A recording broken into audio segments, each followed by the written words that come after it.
Hi everyone, it's Emilia here. Welcome to my new video. Today I will be creating an exploding box in vintage style. For this box I used one of the new Lemoncraft collection, which is called Dear Diary Forget Me Not. It has a lot of blue and beige colors. It has also lovely elements for fussy cutting, so these elements will be perfect to embellish the sides of the box and also for the lid. You can use any collection, and I would only look for something that has elements to cut out or die cuts or amphora, because this is very helpful when you do create exploding box. I'm also using press cord base for exploding box, which I buy here in the UK, and I know that you can purchase it in few shops, but if it's not available in the place in your country, in the place where you live, you can always make the base yourself, and if you will need a video for that, I can record a video for you. So I will first go and fold all the sides and all the flaps, everything, and then I will cut the papers which will go outside, inside, and on the lid of the box. The box is 10 by 10 centimeters, so my squares are slightly smaller. And before attaching the squares inside the box, I'm using tracing wheel. It is a very simple sewing tool which creates some holes in the paper. So I'm using that on the edges just to add interest to my paper, and then I will adhere all the squares to the inside and the outside of the box base.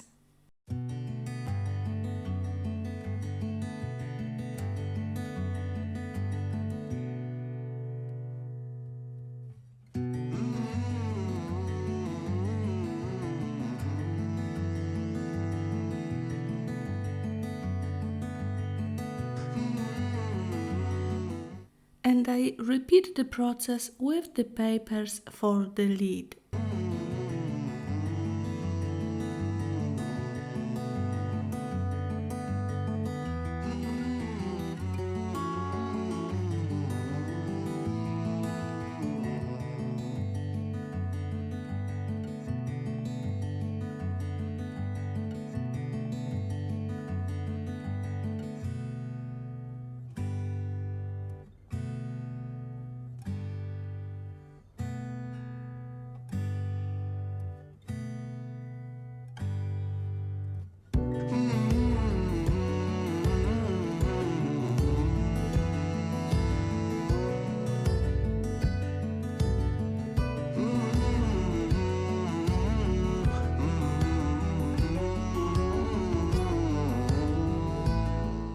To decorate the box, I will be using various small elements and embellishments, ribbons, laces, pieces of lace, some metal elements. These are pretty old, so I'm not sure if you can still buy them in the stores, but I'm sure you can find similar items. And I will also be using a lot of elements which I fussy cut out of the collection. Especially the tags, I just love them, and the flowers. Actually, each side of the box will include these, and also some flowers. I have chosen my handmade flowers, but in the end actually I used the flowers from Little Birdie, the paper ones, which were matching the collection better than the blue flowers I was showing. I will show you how I decorated each side inside the box, how I have done the lid, and also I did create a little box which will be in the middle of my exploding box. But for the middle I always embellish it last.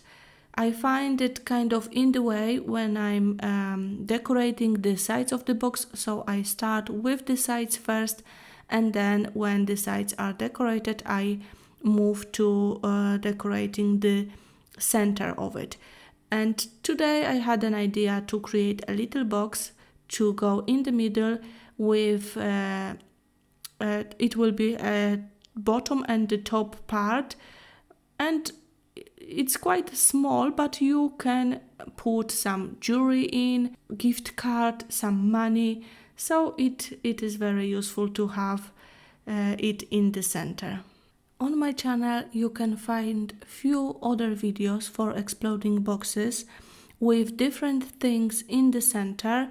For the sides I use a similar technique of layering elements, and I like to add elements with different texture, so paper, lace, metal, flowers, sisal or cheesecloth, pieces of fabric, anything that would add interesting detail to the composition. Before adhering anything, I like to roughly position the elements and how I like them, and then I will take everything off and will try to recreate what I've just placed. Obviously sometimes it comes out completely different, but this is okay as long as you like it. People often ask me how long it takes to make an exploding box from start to finish, and I must say it takes some time. Obviously, if you make a lot of boxes, you will be much faster. But if you are starting, I would make it in parts. Maybe one day create a lid, the other day embellish the center or the sides and then the center. I usually do it in one go. It takes me between 2 to 3 hours. And even if you think that's a long time to make a project, it is so worth it. Always people are very happy when they receive exploding box. You can add the little gift inside. Actually, it takes a lot of preparation, not like assembling, so it doesn't take so much time, but you have to find the elements in your craft stash and I know that can be a challenge. Choose the papers, cut the papers to the size, all of that takes some time. And then when you have everything ready to go, creating the little compositions is not difficult, but some people may find it difficult, so again it may slow you down. And then decorating the lid. And of course, creating something to go in the center of the box. You can have something very simple and quick to make, or something more difficult with a lot of elements, and this will take more time to assemble. For the box I'm creating today, I will make another little box to go in the center.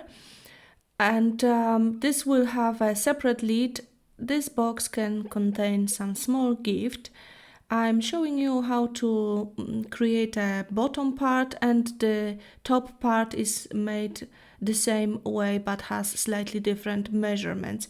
Because I'm using pattern paper, I'm not sure if you will kind of see clearly all the steps, but I can record a separate video if you would like to know how to make a little box.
So when the box is decorated inside and all the sides are done, and the center, I will start decorating the lid.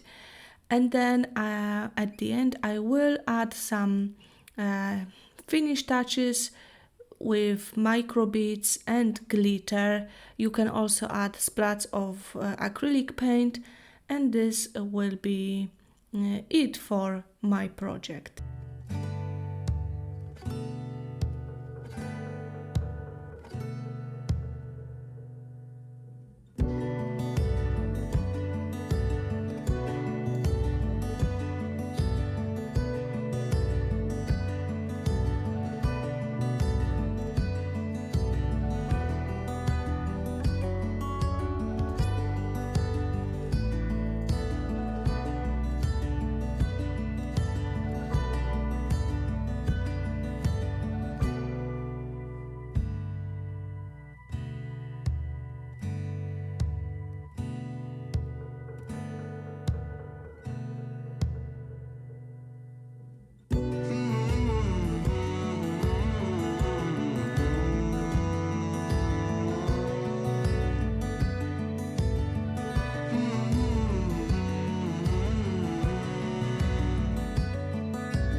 Like I said, to finish this box off, I will add some glitter and micro beads, and then I will be saying goodbye. I want to thank you very much for watching me today. I hope you will find this video inspirational, and if you will create similar box, please tag me on social media, Emilia Sieradzan. I will be so happy to see your projects. And if you have any questions, please write them in the comments. I will try to link some of the products at least that I used today, and I hope you will like the video. Thank you so much for watching, and I hope to see you soon. Have a lovely creative day. Bye bye!